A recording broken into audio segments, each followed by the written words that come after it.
Obed-Edom. A marca de você entender que esse jejum é um jejum muito importante. Todo mês nós temos um jejum e você vai usar o jejum como arma da sua guerra. Olha, vou dizer para você o seguinte, hein? Para você puxar a faca. Sabe o que é puxar a faca? Puxar a faca é você entender que nós temos 4 palavras sempre. O apostólico sempre tem 4 palavras para realmente colocar a sua vida em ordem. O F de faca é o fundamento. Nós estamos no ano apostólico de Ruth. É a palavra fundamento. Você vai construir em cima do ano apostólico de Ruth. O A da faca é a palavra arma. A arma é o nosso jejum. Estamos então começando no mês de setembro. A sua arma vai ser o quê? O jejum de Obed-Edom. Vamos explicar hoje o que é esse jejum, o que é Obed-Edom, inclusive a raiz e tudo mais, você vai saber logo logo. O C de faca é a palavra da cobertura. É a palavra que nós temos justamente na Santa Ceia de Oficiais. E nesse mês de setembro, no dia 7, você vai receber a palavra para ter cobertura esse mês e viver realmente algo fantástico, algo extraordinário. É a palavra dando cobertura para a sua vida. O mês de agosto, conexão com a palavra.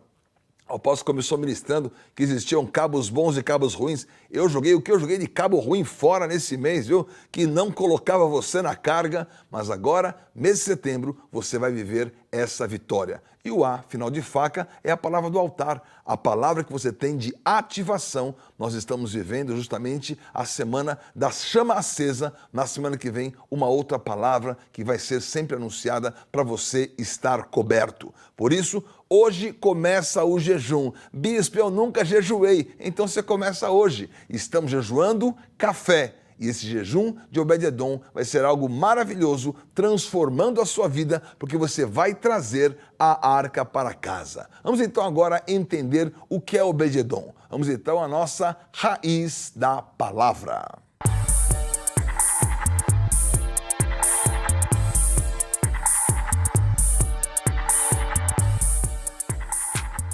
Raiz da palavra Obed-Edom, né? Muito tranquilo, Obed-Edom é o nome. Olha, o nome de Obed já é um nome interessante no nome de Ruth, porque Ruth e Boaz geraram Obed. Agora, Obed então é um nome comum em hebraico, Obed-Edom. O que isso significa? A palavra Obed, ela tem alguns significados em hebraico. Vou explicar para você o seguinte. Em hebraico, você tem 3 tempos. E esses tempos, eles são chamados de binyan, de construção, e eles atuam de maneira diferente conforme a intensidade. Existe modo kal, que é o modo simples, o modo pil, que é o modo intermediário, e o modo pual, que é o modo intenso. Por isso que você vê em hebraico uma mesma palavra com vários significados. Às vezes, ela deriva de uma ação verbal que é do modo simples, às vezes do modo médio, às vezes do modo intenso. Que interessante, na língua hebraica, você ter palavras com variações modulares diferentes. Por isso, Obed-Edom. O que é Obed? Obed vem do modo simples abad, ou avad, que significa o servo. O servo é aquele que está disposto a servir, disposto a ajudar. No modo médio, você tem Oved, que significa adorador. O adorador é o mesmo que o servo, é a mesma raiz, mas tem modos e intensidades diferentes. Ou você tem também o Oved no modo intenso, que é o escravo. Por isso, de Obed você tem tanto aquele que é apenas um servo, como aquele que é um adorador, como aquele que é um escravo. Mas, bispo, o que tem a ver adorador com aquele que é servo ou aquele que é escravo? O que é servo e o que é escravo, eu posso entender a intensidade, há uma gradação de intensidade. O simples é o servo, o intenso é o escravo. O que eu não entendo é por que no meio tem que ter um adorador. Porque o adorador é aquele que se inclina. Quando você faz um trabalho, que trabalho era esse? Era o trabalho de inclinar-se. Ter trabalho é inclinar-se, é mover-se. E esse mover é o mover do adorador. O adorador é aquele que se move. Move para que esse trabalho possa acontecer. move na sua adoração, reconhecendo quem é o maior, e o maior é Deus. Então, Obed-Edom foi aquele que entendeu. Ele entendeu que a arca era muito preciosa. Ele era, obviamente, um sacerdote, podia ser um geteu, ele estava ali realmente disposto a ter aquela arca que deu tanto problema em tantos contextos. Mas quando chegou ali, chegou na casa de Obed-Edom, e esse Edom vem da onde? O Edom tem dois significados. O Edom vem de Adamá, que é terra, e o Edom vem do vermelho. A cor vermelha é Edom, porque a terra é vermelha, de onde vem Adamá, de onde vem Adão. Mas o Edom de vermelho também fala dos edomitas, que são aqueles que estavam descendentes de Saul. Saul tem uma marca. Ainda que você não esteja na mesma lineagem do geteu, mas o nome Edom, que é vermelho, que podia ser que ele fosse ruivo, tem a ver com a descendência de Esaú, que a descendência de Esaú é aquela que manifesta o quê? Uma desconexão com a aliança. O que fez Esaú? Esaú ele vendeu a primogenitura. Por isso, ele não tinha nenhum apreço pela aliança. Mas agora então você tem Obed-Edom, aquele que está adorando, aquele que está servindo e aquele que está, de uma maneira muito clara, trazendo a marca do sangue, a marca do vermelho, a marca daquele que diz, eu quero esta aliança. E não é o sangue escarlate uma aliança, e não é a arca uma aliança. Que tal você ter no seu nome já a adoração e já o vermelho? Por isso é algo muito significativo e esse jejum, ele vai ser realmente marcante em nossas vidas. Vai ser algo poderoso, porque o Senhor tem algo maravilhoso para você. Então, esse é um tempo para você muito especial. Venha participar do jejum entendendo essa marca de Obed-Edom, entendendo que o Senhor está colocando na sua vida essa marca para você participar deste jejum. Então eu quero falar com você, para que você entenda todo esse contexto, por que a arca ficou naquela condição? A arca, no tempo de Saul, não era valorizada. Saul, infelizmente, perdeu muitas guerras e não se valeu da arca como uma arma espiritual. Tanto a arca como o jejum é uma arma espiritual. E você hoje tem que voltar a trazer a marca dessa arca. Vamos ler então um texto muito importante, 1 Crônicas, capítulo 13, versículo 3, onde está falando aquilo que aconteceu no tempo de Saul. Fala assim: tornemos a trazer para nós a arca do nosso Deus, porque nos dias de Saul não nos valemos dela. Olha só, versículo 4 completa, então toda a congregação concordou em que se fizesse assim, porque isso pareceu justo aos olhos de todo o povo. Olha a coisa maravilhosa, né? O que eles fizeram então? Eles colocaram essa marca de dizendo, olha, no tempo de Saul, ninguém se valeu da arca, mas a arca é tão preciosa, vamos buscar essa arca, vamos trazer essa arca para perto, vamos trazer essa arca para nós. E por isso, então, eles trouxeram aquela arca. Por isso, Davi foi aquele que se valeu, disse, olha, no tempo de Saul não quiseram, mas agora é um novo tempo. Isso é a marca do jejum, é um novo tempo. Não se valeram da aliança, mas agora você vai se valer da aliança. Alguns pensam assim, vou jejuar por quê? Jejum o que é? O jejum é uma poderosa aliança, é uma arma de guerra maravilhosa. A palavra diz, se o noivo não está presente, nós vamos jejuar. E esse é um tempo de você saber que o noivo ainda não voltou, então esse é um tempo de você jejuar. Mas a história da arca, ela não para aí. Ok, vamos nos valer da arca, vamos trazer a arca, vamos fazer realmente a arca correr a nosso favor. Então, o que eles fizeram? Olha só, 1 Crônicas 13, 7, no nosso estudo aqui, para você entender qual foi a sequência da arca. Eles puseram a arca de Deus num carro novo e levaram da casa de Abinadab e Uzá e Aiô guiavam este carro.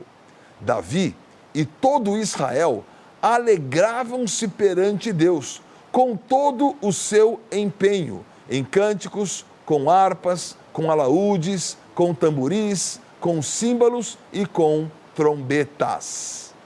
O que aconteceu? Aconteceu então que nesse momento eles pegaram aquela arca e eles tiraram da casa de Aminadab. Então a arca, ela estava com os filisteus. E nos filisteus deu muito problema, trouxe tumores. Logo a arca começou a ser colocada na frente do rei do deus Dagon, que era o deus filisteu. O que aconteceu? No dia seguinte, o deus Dagon estava debruçado. A arca havia, com a sua influência, derrotado e desfalecido por completo aquilo que era o deus filisteu. Então eles não quiseram aquela arca. Depois, aonde ela foi, ela causou tumores, ela causou problemas. Por isso, ficaram com medo. O que vamos fazer com essa arca? E colocaram a arca na casa de Abinadab. Mas na casa de Abinadab não aconteceu nada com a arca. Engraçado, né? Ficou anos e anos lá e ninguém se valeu também daquela arca. Abinadab na sua casa não teve, na verdade, no seu espírito, essa fertilidade para fazer a aliança funcionar. Então o que fez Davi? Colocou ali justamente num carro e foi cantando, louvando e glorificando. Mas de repente, olha o filme, hein? 1 Crônicas 13:9. Quando eles chegaram à eira de Quidom, estendeu Uzá a mão à arca para segurar, porque os bois tropeçaram.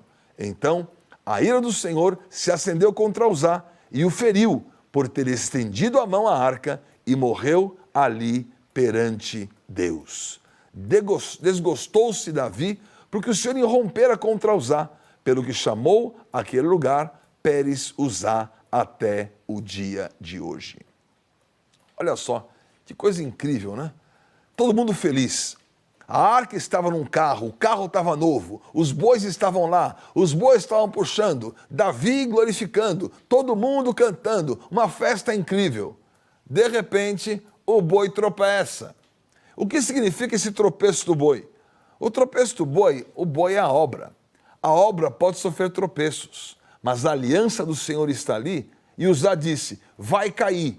E ele pensou assim, bom, antes que a arca caia, eu vou dar uma de herói aqui. Eu vou segurar essa arca e eu vou então, vou contar o testemunho no cu da sete, hein? Eu estava lá, a hora que eu vi a arca caindo, eu coloquei a minha mão e daí eu estendi a mão e a arca voltou para o seu lugar, graças a mim, por isso a obra não sofreu. Queridos, infelizmente, a irreverência e a falta de entendimento do que significa uma aliança com o Senhor fez com que Uzá morresse. Você vê uma pessoa que olha assim, né, olha um embarramento de cobre, né, e fala, o que é isso aqui? Isso aqui não é nada. Então encosta a língua aí, cara. Já era. Alguns microsegundos. Ali tem energia e ali faz você realmente ser carbonizado. A arca representava a aliança do Senhor. E por isso, quem tocou com irreverência, esse morreu. Esse foi eliminado. Eu tenho algo para dizer para você muito sério. A obra de Deus não precisa de heróis. Há pessoas que querem ser heróis e dizer, olha, se não fosse eu, se não for o Bispo Betão, vai ser outro. Se não for você, vai ser outro.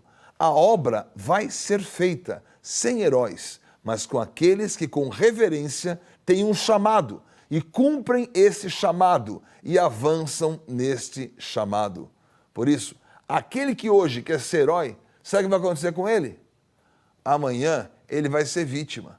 Então, nem vítima, nem herói. Nem o vingador, que era justamente o filisteu. Na casa do filisteu, no tempo de Filisteu, a arca causava ali, ninguém poderia nem tocar, ninguém queria saber da arca, porque a arca não lhe era favorável.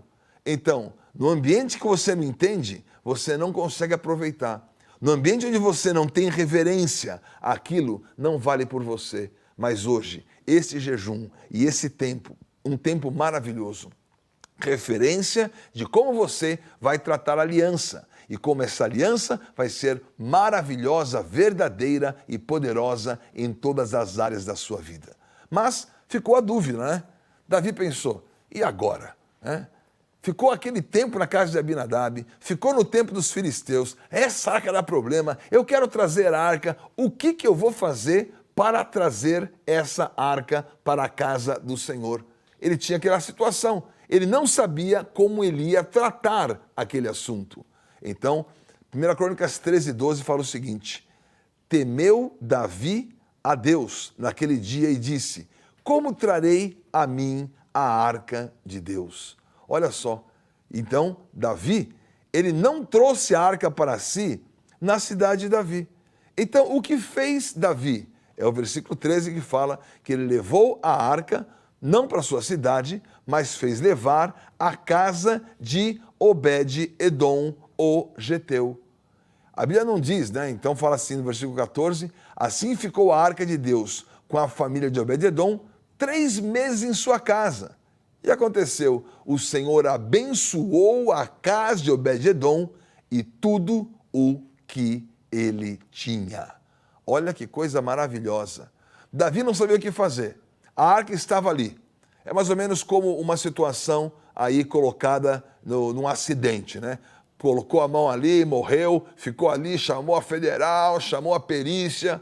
De repente disseram assim, ó, pega essa arca aí e leva para Obed-Edom, que é um sacerdote eventualmente, senão a arca não estaria em sua casa, Geteu, ainda que não esteja ali, Geteu é de Gate. Gate era uma cidade filisteia, inclusive. Mas ali estava Obed-Edom. Ali estava alguém que era um adorador. Ali estava alguém que tinha uma aliança com o Senhor. Ali estava alguém que tinha um sentimento para com a arca. E por isso ele prevaleceu da bênção que é ter a arca na sua casa. Olha, eu estou dizendo para você, de repente você tem um coração aberto, um coração sincero, tem um coração limpo. É a você que o Senhor quer alcançar.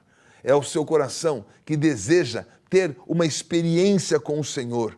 É a você que o Senhor quer alcançar. Por isso, sem religiosidades, vá hoje a uma igreja Renascer em Cristo. Vá hoje, agora, às 20 horas. Agora dá tempo, ó, nesse momento, 18h30, você vai ter já um culto. 20 horas, um culto com transmissão do Renascer Hall, do apóstolo Estevão e Bispo Assone e Renascer Praise. Algo maravilhoso, porque a arca está entrando na sua casa. Eu desejo muito que isso aconteça. Mas, bispo, o que é a arca? Está aí a imagem da arca. A arca era algo maravilhoso. Ele tinha esses varais, eles tinham ali os 2 querubins, e eles tinham dentro dessa arca, né? Tinha ali ao redor, tem toda uma descrição no livro de Êxodo, que o Senhor pediu de como que fosse a arca externamente, né? Uma arca bonita que foi colocada aí, mas dentro da arca também tinham elementos que nós vamos ver logo mais o significado desses elementos. Mas o que é interessante, Obed-Edom, pela sua sinceridade, pelo seu coração, pela sua verdade, pela sua autenticidade, Obed-Edom, ele viveu por 3 meses uma grande bênção. Está decretado profeticamente. Você hoje está trazendo a arca para dentro da sua casa. Está trazendo a arca para viver esse tempo com a sua família. Está trazendo a arca para ser poderosamente abençoado. Por isso, eu quero que você tome posse dessa arca. Eu quero que você tenha as boas notícias que Obed-Edom trouxe para todos. Que tal você ser portador de notícias maravilhosas? Portador como foi Obed-Edom. E lá em 2 Samuel, capítulo 6, versículo 12, nós lemos assim: então avisaram a Davi dizendo, o Senhor abençoou a casa de Obed-Edom e tudo quanto tem, por amor da arca de Deus. Foi, pois, Davi e com alegria fez subir a arca de Deus da casa de Obed-Edom à cidade de Davi. Agora sim, né? Agora era o tempo onde isso poderia acontecer. Agora era o tempo onde aquela maldição, aquela inconveniência, aquela irreverência tinha sido tratada. Por isso, nesse momento, Davi, com alegria, diz, um ciclo se passou, 3 meses se passaram. Naqueles 3 meses, só bênção para a família de Obed-Edom.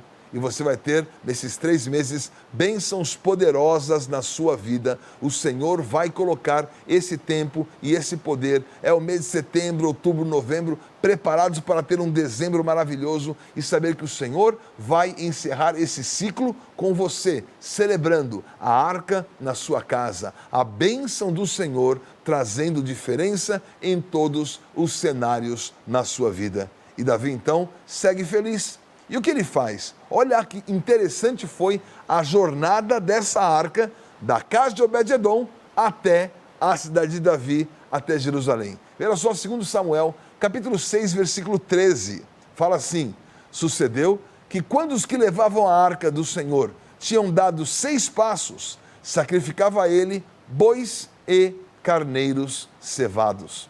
Davi dançava com todas as suas forças diante do Senhor, estava cingido de uma estola sacerdotal de linho. Assim Davi, com todo Israel, fez subir a arca do Senhor com júbilo e ao som de trombetas. Ao entrar a arca do Senhor na cidade de Davi, Mical, filha de Saul, estava olhando pela janela e vendo ao rei Davi, que saltando e dançando diante do Senhor, o desprezou no seu coração. Olha que história interessante, né? A história que mostra, por um lado, o desprezo lá atrás, tempo de Saul, havia desprezo. E agora, Davi vive esse momento. Passou um momento ruim, passou um momento indiferente com Abinadab, passou um momento de prosperidade com Obed-edom. Ele vem, traz a arca. A cada 6 passos, ele sacrificava. Por que 6 passos? 6 é o número do homem. A cada 6 passos, o 7º é o sacrifício. O 7º é o descanso. Por isso, a nossa oferta, pela nossa aliança com o Senhor, vai dizer: 6 dias eu caminho, no 7º eu descanso. Por isso, é uma oferta especial, uma oferta de um sábado, uma oferta de descanso. Davi andou aflito, estava muito aflito por aquele tempo, porque a arca não podia se mover, mas agora, com aquelas ofertas, ele estava garantindo que nenhuma coisa ia acontecer. Não tinha boi para tropeçar, não tinha situação para realmente frustrar, ele tinha uma oferta. Por aquela oferta e por aquele sacrifício, ele tinha então uma marca poderosa, a marca do sucesso. Eu vou dizer para você com todas as letras, as suas ofertas, elas vão trazer sucesso na sua vida. As suas ofertas, elas vão abrir caminhos que você não imagina. E quando você está nessa dinâmica de caminhar, sacrificar, você vai chegar até o seu destino. Porque Davi usou essa estratégia de ofertar ao Senhor, então por essa estratégia ele teve um caminho completo. Você quer um caminho completo? Então já completa a festa e faz o quê? Em torno da arca você já coloca muito louvor e muita bênção. Porque Davi estava cantando, louvando, dançando e de repente Mical, filha de Saul, aquele que desprezou a arca, olhou pela janela e viu: bela figura fez o rei, né? Tá dançando aí, tá tirando as suas vestes. E ela desprezou no seu coração. O que ela desprezou? Assim como o seu pai, desprezou pela aparência. Davi, na sua essência, tinha a essência de um adorador, de um Obed. Tinha a essência daquele que era rei e que amava a aliança do Senhor. Mas, infelizmente, Mical desprezou. Sabe qual foi a consequência desse desprezo de Mical? Mical, ela ficou estéril todos os seus dias. Mical não pôde gerar, porque a geração é uma aliança entre o homem e a mulher, e esta aliança é do sentimento. Se infelizmente a mulher recebe a semente do homem, mas não quer gerar um fruto, então aquilo vai se tornar um caso de esterilidade. E quando ela olhou Davi dançando e celebrando, ela tinha que estar junto, ela tinha que se alegrar, ela tinha que participar. Sabe, eu desejo que na sua casa haja a bênção de Obed-edom. Ou você acha que a mulher de Obed-edom falou assim: ô Obed-edom, que essa arca aí? Tira aqui, eu quero limpar. Não, ela viu que aquela arca era a bênção. Ela viu que aquela arca trazia a presença do Senhor. E nós vamos ver logo mais os elementos da arca, para você entender como hoje você vai ter a marca dessa aliança na sua vida. Mas para completar esse momento, o que fez Davi quando ele colocou a arca lá na cidade de Davi? Está escrito o que ele fez, como ele protegeu a aliança com essa alegria. 1 Crônicas 16:4, nós lemos assim: designou dentre os levitas os que haviam de ministrar diante da arca do Senhor e celebrar e louvar e exaltar o Senhor Deus de Israel, a saber, Asaf, o chefe, Zacarias, o segundo, depois Jeiel, Semiramote, Jeiel, Matitias, Eliabe, Benaia, Obed-edom e Jeiel com alaúdes e harpas, e Asaf fazia ressoar os símbolos. Olha que tremendo, hein? Pode imaginar, essa festa é justamente Davi dizendo, olha, essa arca veio para cá com sucesso. E agora, porque essa arca veio para cá com sucesso, nós vamos celebrar.